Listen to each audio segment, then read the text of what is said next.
Hey everybody, it's Hector here with the Artists Alley Aftermath podcast for Richmond, for Galaxycon Richmond 2026. Our continual streak of being at every Galaxycon Richmond ever, and having Geek Church at every Galaxycon Richmond ever. So grateful to still be rocking that, and yeah, it's a long adventure. Galaxycon Richmond and Raleigh are both my longest shows, and they're exhausting. Richmond probably a little less than Raleigh, but not a lot. But let's jump into it. I got 5 days of time and travel to cover. So yeah, let's get on it. I had to leave on Wednesday, and I worked until about 3 o'clock, and then I drove to Durham, North Carolina, to get my daughter Rosa from school. And we drove, and lovingly, my daughter's a yapper, and especially when I haven't seen her in a minute, and she's gonna explain the nitty-gritty details of everything going on in her school and life and her friends' lives and people I've never heard of or will ever meet. And honestly, as being the parent of an 18-year-old, I'm just glad my kid talks to me. So I take that as a win. But we talked so it was 2 hours to get to my daughter, and then it was 2 hours after that to get to Richmond. And we talked for an hour and 30 minutes. And then she started playing Noah Kahan songs, which is also what I expect. And she's telling me about Noah Kahan songs. And so I'm down for it. We ended up getting Taco Bell for the way, and hers was super mediocre, and she was very sad. But it was not like the worst experience. It was just not great. We got to the hotel, which we stayed at a hotel we've never stayed at before. I stand by stating the worst hotel I've ever stayed at is in Richmond, Virginia, at one of these Galaxycons, and you can dig back a few years and find that podcast.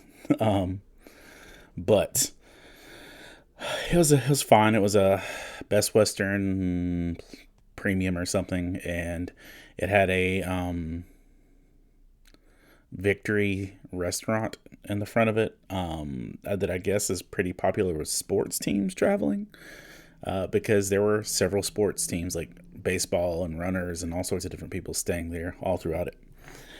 We pulled up, and promptly upon pulling in the parking lot, I pulled up. The car that I've got, I've had it exactly a year. I got it the day before Galaxycon last year for Richmond. And I pulled up, and the curb thing was higher than I thought, and I instantly locked my bumper onto it and almost completely dislocated my bumper. And it's not okay right now. But it is what it is. It's still on there. I had to kind of put some love to put my bumper back on. We loaded up, got adjusted to the room, turned the AC on, all the jazz.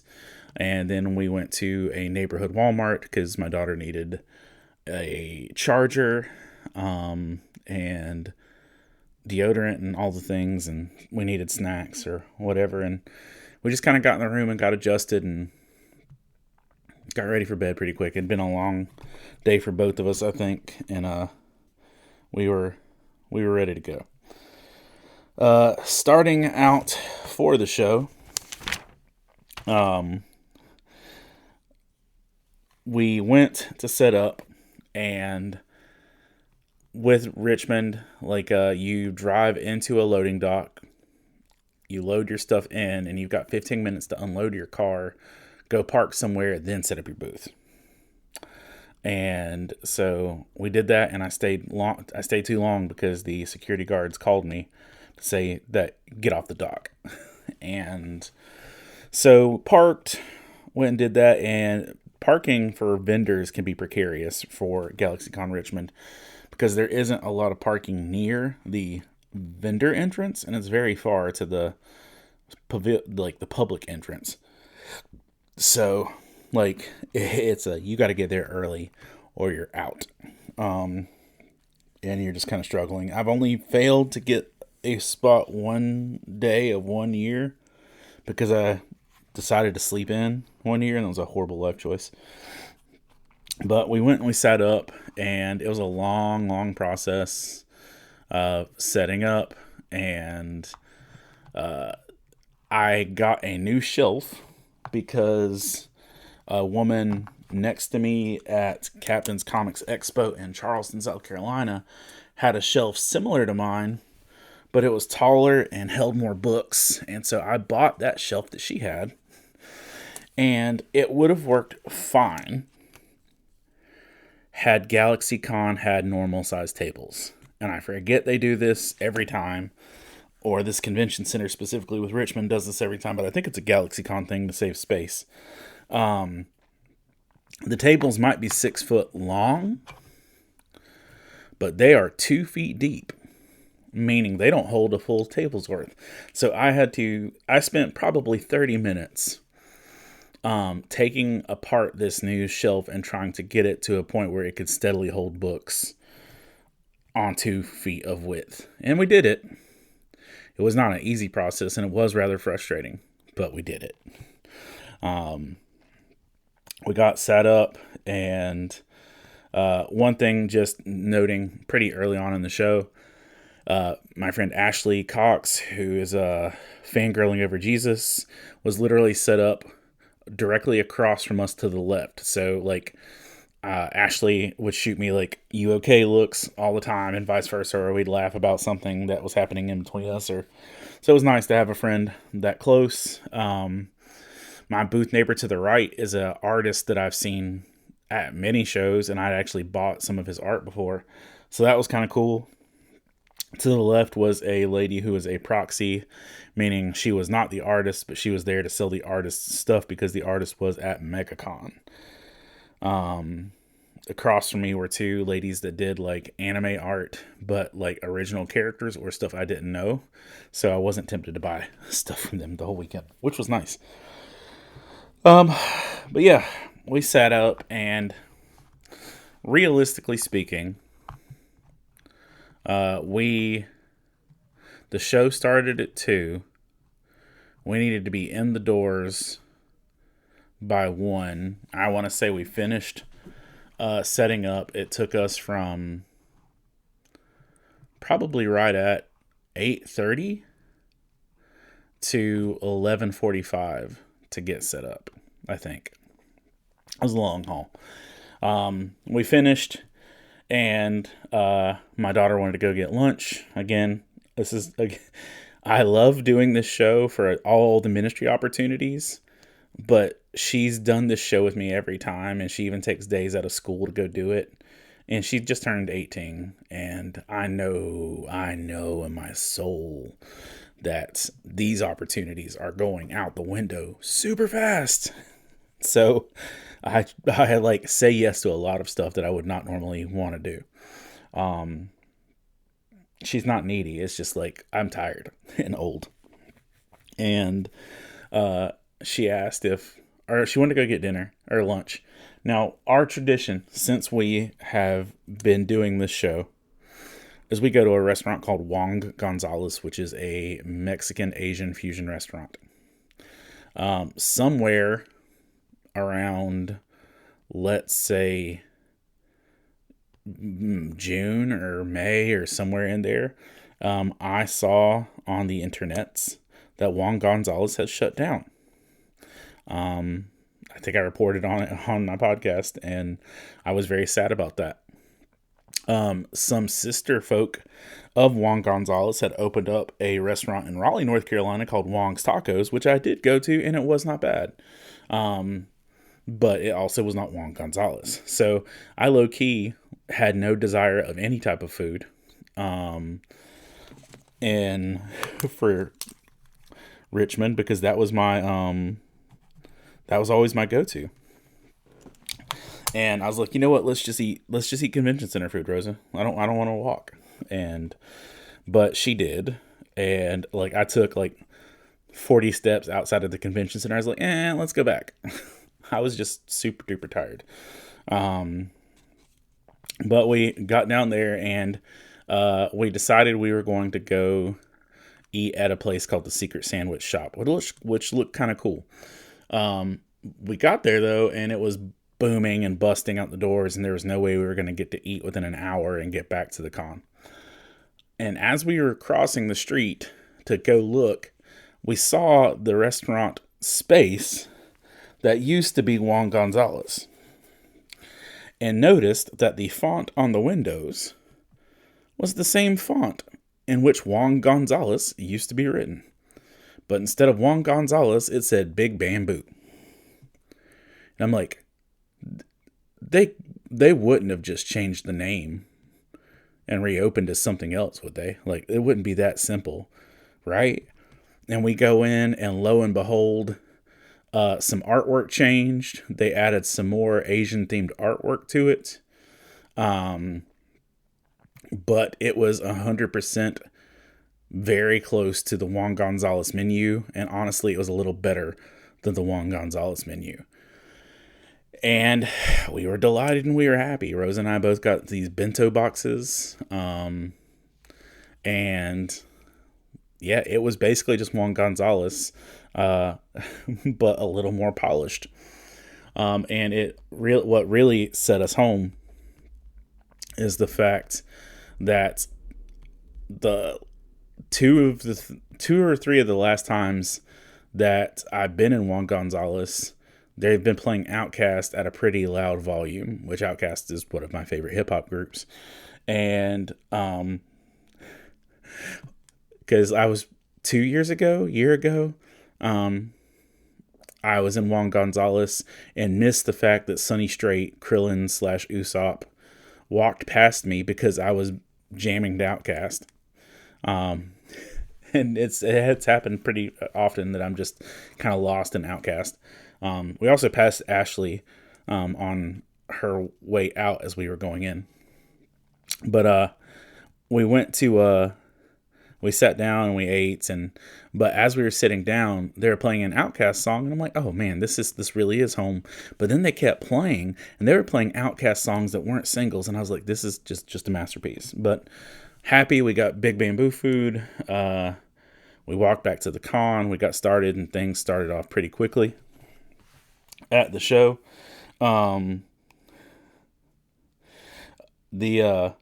One of the first interactions I had at the show, period, was a very small man. And I think it literally was the first interaction I had with a non-vendor at the show. A little man came up very quietly and said, "Oh, wow. It's nice to see representation here." Talking about Christianity.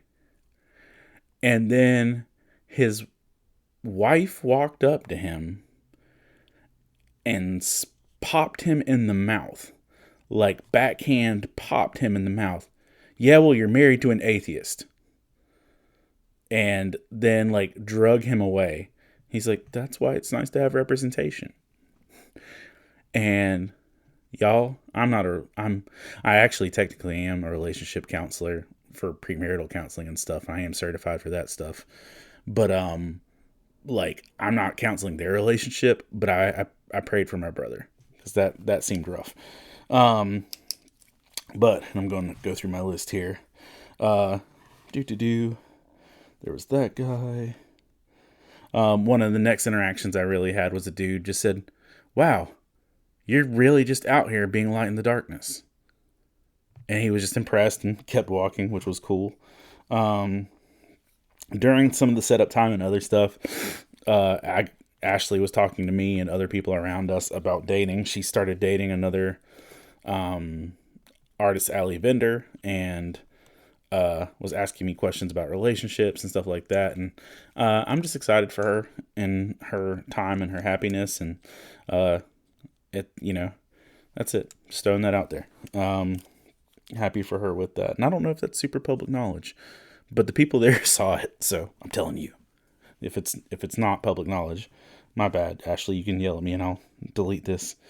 But yeah, one of my favorite families from cons, the Tuckwilers, stopped by.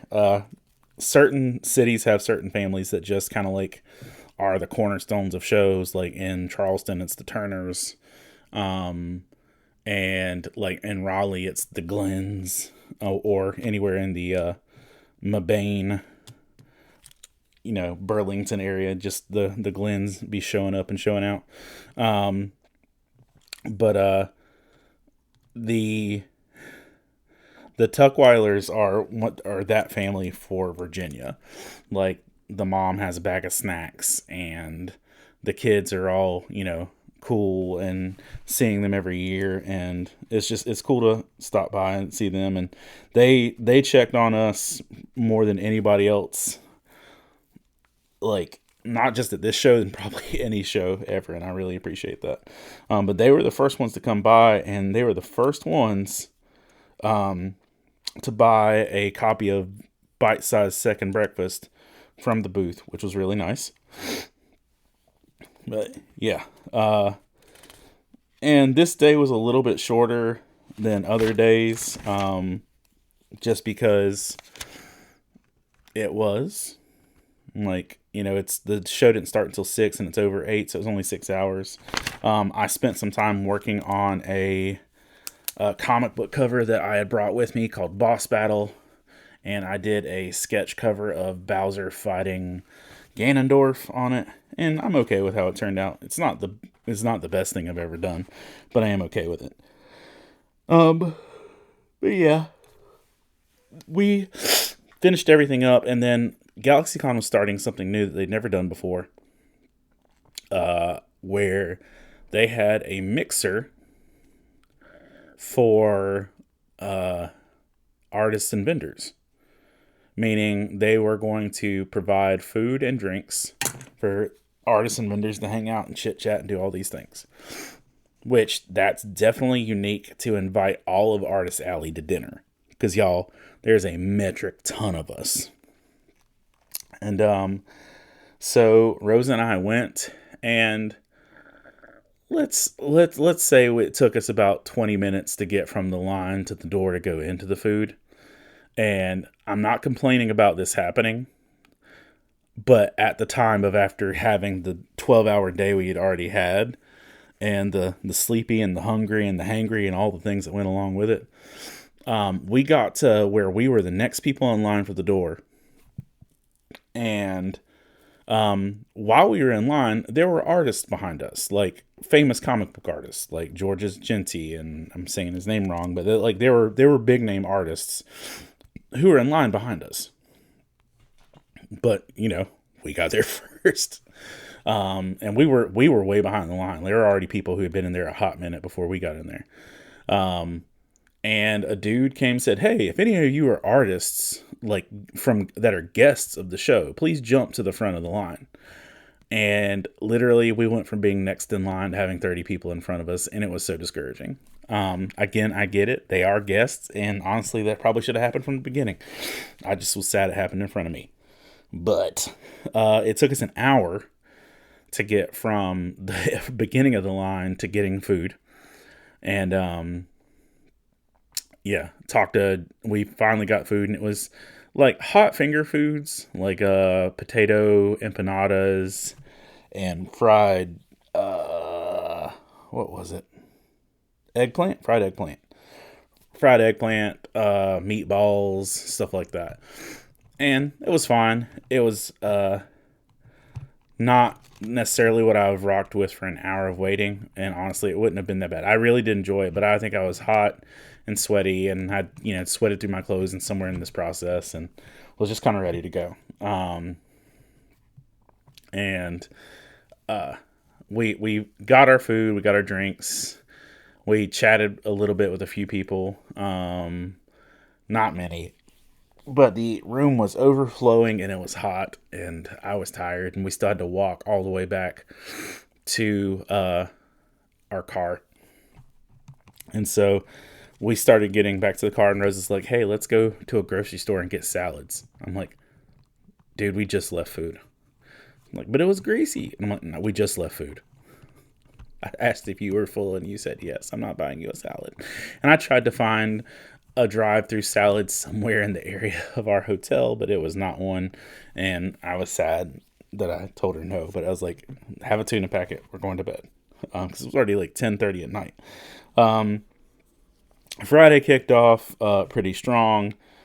I had a panel at 4 o'clock on Friday, but people were coming by, and there was a youth pastor that had come by and was pretty excited, and he bought like 2 books, and he was really encouraging. There was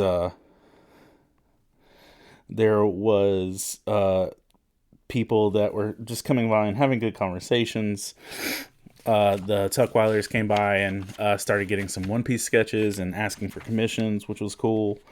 Overall, it was a good experience. One thing I will say is a neat factor to this con is there was a Guitar Hero arcade cabinet on the same row as us virtually, and I could look down the aisle and see if anybody was on Guitar Hero. So Rose and I would often like pop up and run and play Guitar Hero, and I got to play most of my favorite songs on there, so I was pretty happy about that.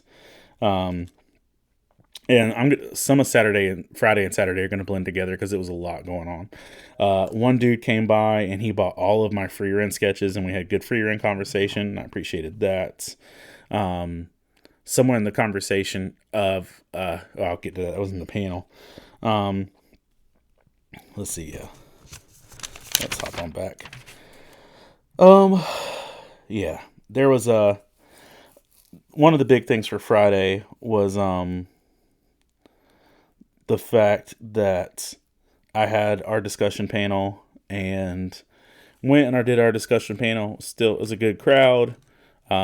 People were getting interactive. There was a dude there who was a Christian apologeticist who wanted to learn ways to engage with the culture, and he didn't hijack the room, but he's like, hey, I hear the question you asked, but instead of answering the question you asked, I'm going to tell you everybody else that if you want to help me just have this discussion, holler at me. And it was fun. He had talked to me ahead of time, and I knew that was kind of coming, but he was definitely seeking out, trying to get some information. Somebody was talking about, it was Genesis that had asked me if we were going to do Geek Church on K-pop Demon Hunters, and somewhere in the conversation of the panel, Ashley asked me, because Ashley from Fangirling helped me lead the panel, which was always a big help, and grateful for her voice, but Ashley asked if we were going to sing Golden from K-pop Demon Hunters as part of the worship set, and I was like, no. But I already had an idea of what we might do on that note. One of the things that we were asking, what stuff encourages you, discourages you. One of the things that was said was that a dude said that K-pop Demon Hunters was one of the biggest things that was an encouragement to him. He said it was a story of deliverance, and he was moved. And someone also came by the booth to tell me that they were crying in the panel because they could feel the Holy Spirit there, and it was a Holy Spirit thing, and it was so overwhelming to feel the Holy Spirit moving in this capacity. And so I take that as like the largest badge of honor possible, that somebody can say, hey, I'm in the middle of Galaxycon and feeling the Holy Spirit move in this room. So take that as a win. The youth pastor who came by on the day previously came by again, and he's like, yo, give me one of every shirt. That's astonishing. Like, I was like, what are you talking about? But he totally bought one of every shirt, and he got other books and stickers and stuff too, and he just was an encouragement all weekend, and I was greatly appreciative of him. And the guy who said that K-pop Demon Hunter was, story of deliverance, he wasn't going to be able to be at Geek Church, but part of that influenced me to, like, I was leaning towards just doing Naruto for Geek Church, but I included some K-pop Demon Hunters in Geek Church, and I'll kind of get a little bit more on that in a second. Covered all those. So lots of cosplays. There were a lot of Graces from the new Resident Evil Requiem. Lots of Leons, more Leons than you can count. A lot of what's the show? Has-Been Hotel, which is less encouraging to me, but it's still there. But there were several Sinners cosplayers, like the movie Sinners, and a group of Sinners cosplayers was walking by, but I was talking to somebody, so I didn't want to yell for them. That person left, and I jumped up out of my chair to yell to stop them. And I knew that the first word that was coming out of my mouth was that I was just going to jump up and yell sinners. And I just shut my mouth. Because literally, what would it look like for the dude at the Bible study booth to yell sinners at somebody walking by? Even if they knew the context, I was like, you know what? This is too dangerous. I'm not doing it. This is going to be a bad life choice. Had some good conversations with people about VeggieTale stickers, which was cool. Ended up doing a Barbara Manity sketch for one of the artists down the row, and she said she was about to cry because of it, which was really sweet.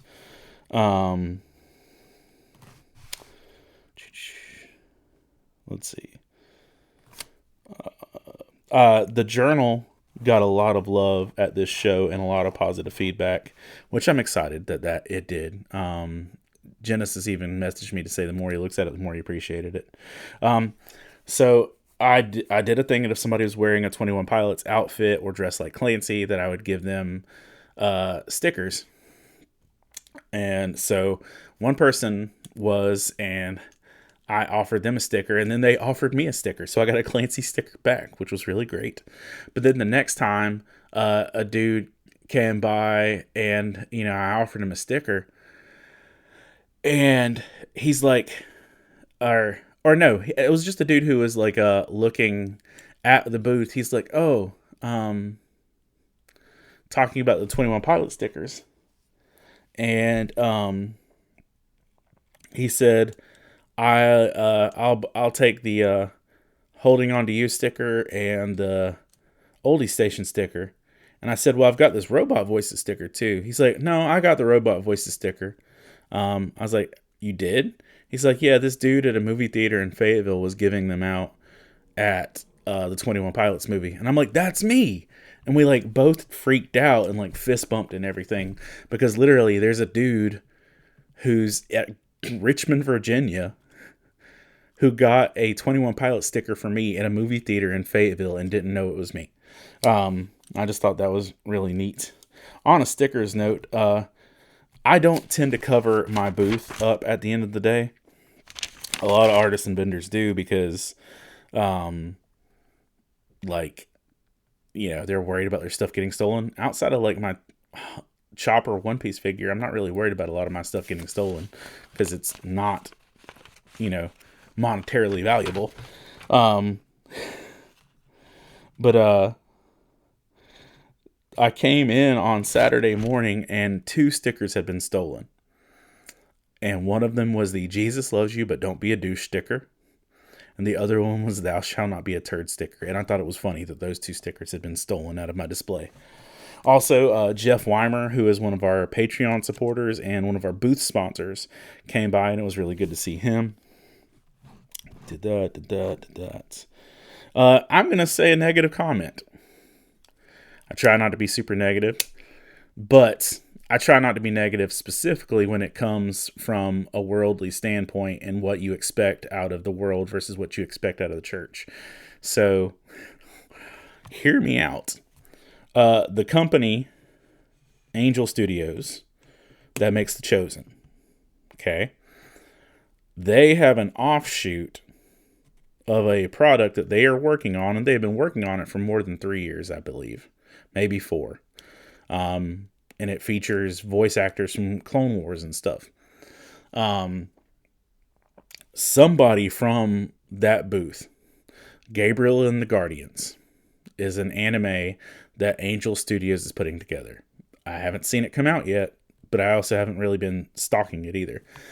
But somebody from their booth, it was a man and a woman, and the woman was wearing all the official Gabriel gear.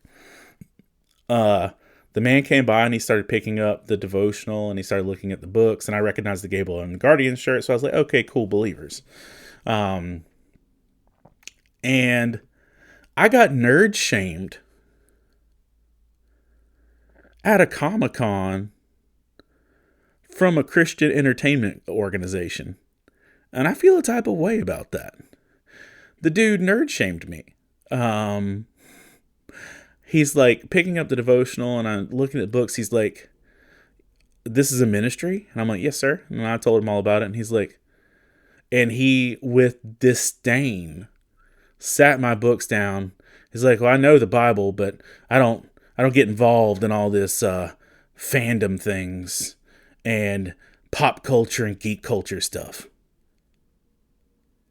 And then he didn't have long hair, but he did like a ceremonial hair flip and walked away. And I'm like, Heifer, you're at a Comic-Con. How do you not do this stuff? I was like, you can't be in here and shame the people. I was like, and literally shame another ministry booth. And I was just like, my gabbers be flasted, or my flabbers be gasted. Yeah, either way, I was unhappy with that situation. Again, if that had been another vendor that wasn't involved in a ministry or something, I wouldn't be saying diddly squat about it. I wouldn't complain openly. But to get nerd shamed at a Comic-Con by another ministry organization, we can do better, homies. We can do better. Yeah, I did not walk around the show until Saturday, and it wasn't until late Saturday. I walked and I bumped into Chip Zdarsky, who is one of the world's best Daredevil writers and maybe one of the middest Batman writers. And I walked up to him and I almost said, hey man, I love your Daredevil run. But then I remembered some stuff in his Batman run and I just walked away. Yeah. I looked at what it was at his table and I had everything on his table that I would have wanted to buy other than his signature. So I just was like, nah. I also bumped into Brandon Ruth, who played Todd in Scott Pilgrim, and he was also Superman in Superman Returns. He also played the Atom in Legends of Tomorrow in the Arrowverse. And all I wanted to do was walk up to him and say, don't talk to me about grammar, from Scott Pilgrim, but he was busy, so I didn't. The proxy lady next to me had a lot of concerns about matzo ball soup, and she didn't understand that it had cultural or religious implications and the matzah and stuff like that. She was an Asian lady, and she didn't know what matzah was, so we had a whole conversation about matzah. She enlightened my daughter and I that there's an after dark market at Galaxycon Richmond and Raleigh, I believe, and they check your ID at the door to make sure you're not underage, and that you can be in there and you can sell racy and adult content. And she was telling us that she went in there that night, and that there were women on poles and dudes throwing ones at them. And I'm like, yeah, I'm good here with my Bible studies at the con, which is another reason why I'm grateful to be there. But yeah, it was a lot. Geek Church happened. We were in a different room than we were the year before. We were in the Marriott, which was almost by the Starbucks. And we had a great crowd. And people were there, and it was encouraging, and we blended. I let my daughter pick the song, and she did I Thank God, and we blended that with What It Sounds Like from K-Pop Demon Hunters. And I do have the recording of that, of the music, but it just, where I had the microphone versus my guitar and everything else, I didn't just put that part out. Plus, everybody isn't going to want to hear themselves singing, like crowd-wise online, but I might record it with my daughter just for kicks and giggles when she comes home for break this weekend. But we blended those two songs together. We also did, what was the other one? It Is Well With My Soul. But then I did a message on Naruto and brokenness and with a smidge of K-pop Demon Hunters. And if you want to listen to that, that's online. Wherever you're hearing this, you can hear it in the same places. But Geek Church was great, and there were so many people that were encouraging and wonderful after it. And there was a dude who just like literally said, "Hey, can you help me find a Bible?" And this wasn't like an online thing. He's like, "Can you send me where to go get one physically right now?" He said, "I want a Bible that's easy to read that I can fit in my pocket." And so literally I talked to everybody I could, and then I literally picked out a Bible and sent it to this dude online. And that was great. I saw somebody with a Sinners t-shirt for the first time too, which was also neat. But Geek Church was great overall. And it's one of those things I am just in awe and astonished that I get to do that. And looking at the situation, it's just another one of those evidences that God is just all over it in ways I'm not. And I'm just crazy grateful for it. When Geek Church was over, I felt great amount of relief. I was feeling all sorts of anxious ahead of it, like Saturday evening into it. By the way, Saturday evening, we tried to go, we were looking for places to go eat, and we were debating because I was trying to get something my daughter wanted. And the places that we were looking at, it was just not working out well. So we decided to go to Omochi, which we had gone to in years past. And it was a nightmare because it's on a college campus and the parking was ridiculous.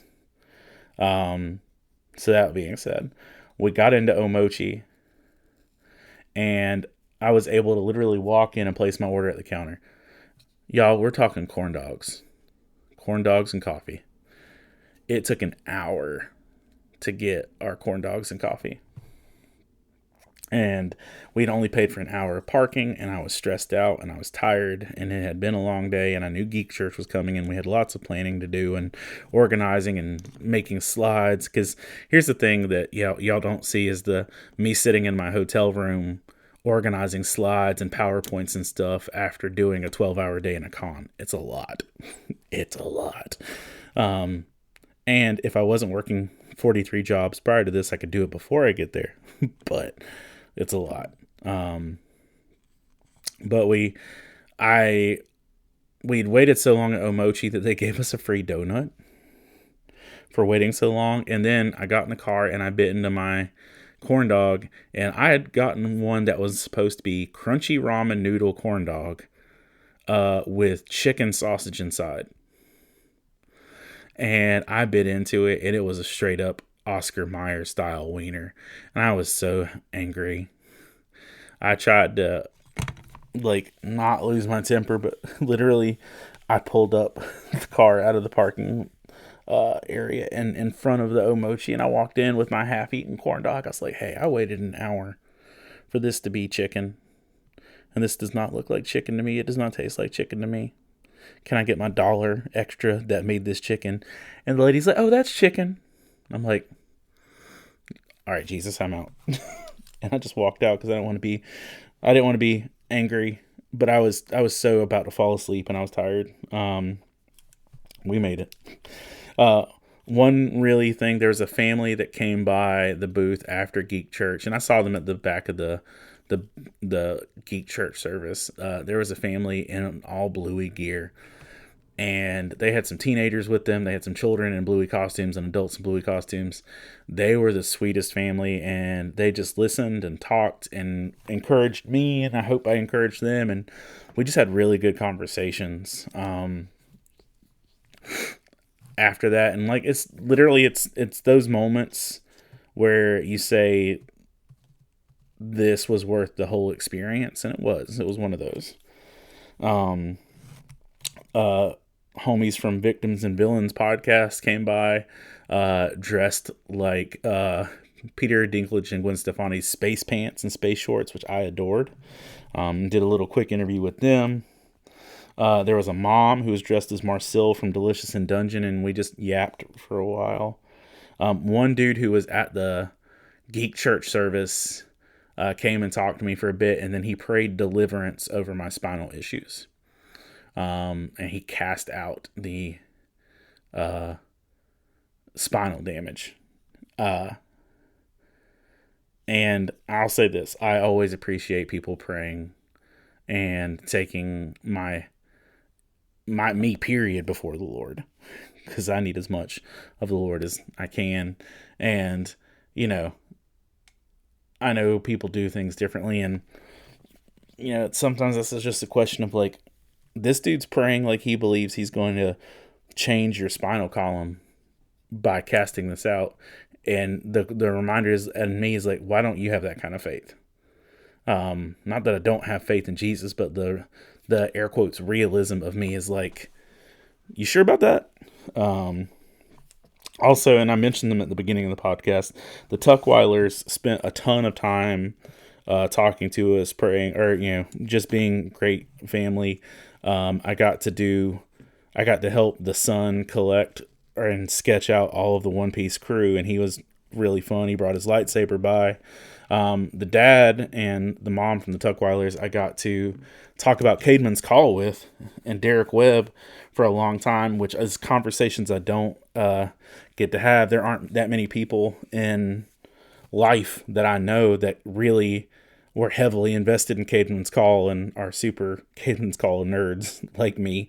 And so I was incredibly grateful to have those conversations, and those were really uplifting and encouraging. Yeah, let's see. Oh, covered that. Lots of Leons. Okay, favorite cosplays. There are a lot of free rank cosplays, or at least 5. I was grateful for that. Lots of Starks and Ferns. My second favorite cosplay for the interaction portion was there was a young lady dressed like Ted Lasso, and when I complimented her cosplay, she gave me an army man. And if you've watched Ted Lasso, you'll understand why that's significant, but I loved that very much. My favorite cosplay of the whole con was a young lady who was dressed as a Pokemon trainer, and she had a life-size Tangela walking behind her on wheels. You can look through my photos on Facebook or Instagram and you'll see her. But they not only had their Pokemon with them, it was a group Pokemon thing. They had Pokemon cards of the Pokemon they had with them with their Instagrams on it. So I have a Tangela card with this lady's Instagram on it, which this is reminding me I should have tagged her in her Instagram by now. But I just think that's super dope that she had that as an option. But yeah, it was a good year. I had good interactions. I had a good time with my daughter. Was I getting cranky and sleepy by the end of the con? Yes. Did I feel like I was overwhelmed and I'm getting too old for this? Yes. Yes, I did. Was I grateful for the way God moved in spite of me? 100%. Because I can't do any of the stuff that I'm doing and not know that God's not all over it.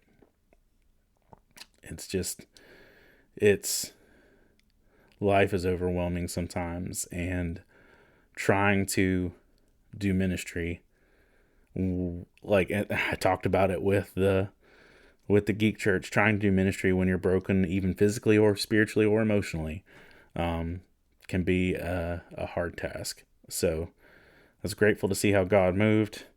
It was kind of a crazy nightmare getting out of the parking lot because the arm bar that raises up for cars to enter and out broke. And like my tubs are stacked too high to not go under, to be able to fit under it.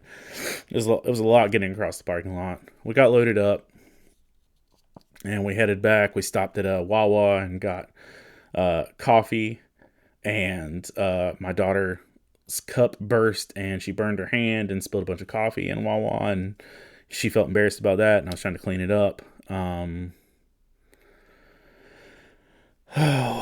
But yeah, I got to talk with Ashley and Deborah at various times. Deborah Lanham, Litmus cosplay several times throughout the weekend as some troubles and struggles she was going through, and my heart and prayers are out to her as well. But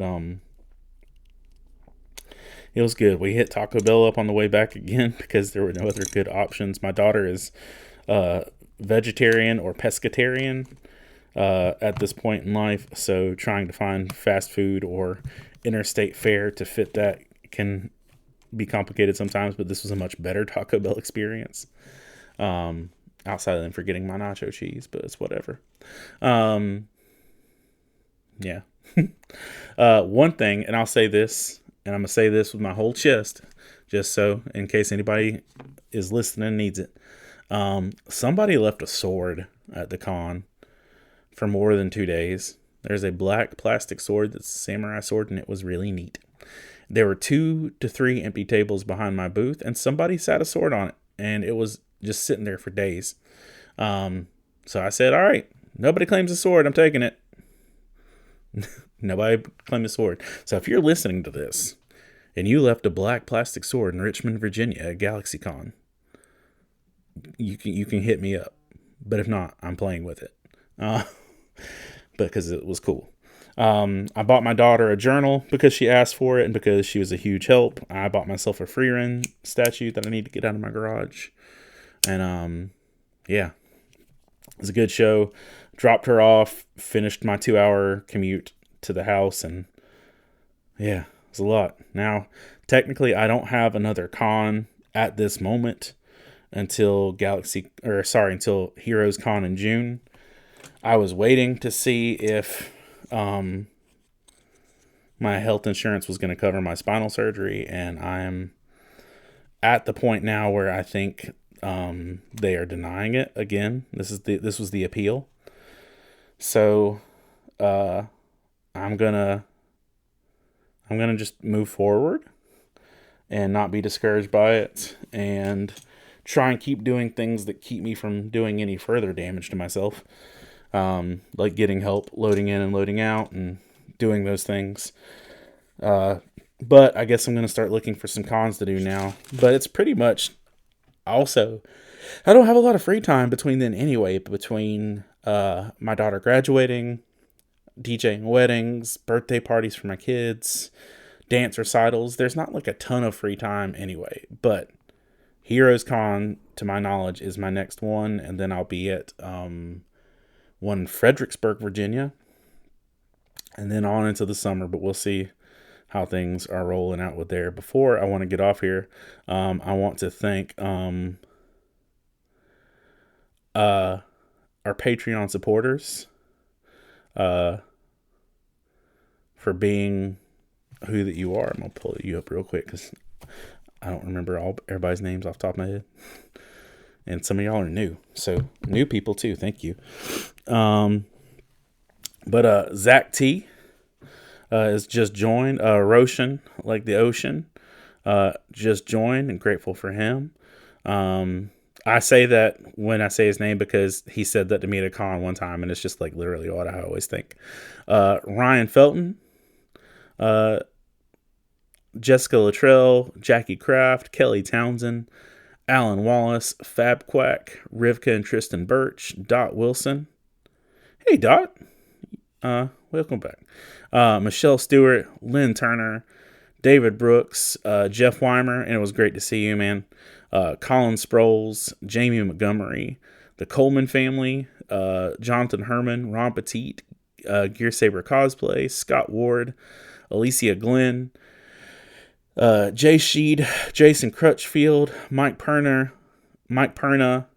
Zach Harris, Caleb Grimm, Jeanette Skaggs. And by the way, today I'm recording this is March 25th. It is the day that the Fellowship of the Ring, Frodo threw the ring into the fires of Mount Doom. And Caleb Grimm sent me a Lord of the Rings devotional recently into the heart of Middle Earth. It's like, thank you, Caleb, for sending me that. Jeanette Skaggs, Jason Bullock, Christina Ray, Sarah Lewis, Patrick Gale, Rebecca Godlove, and Adam Davis. Thank you all for being the encouragements that you are. And even if it's in June, I hope to see you all at a con real soon. Bye.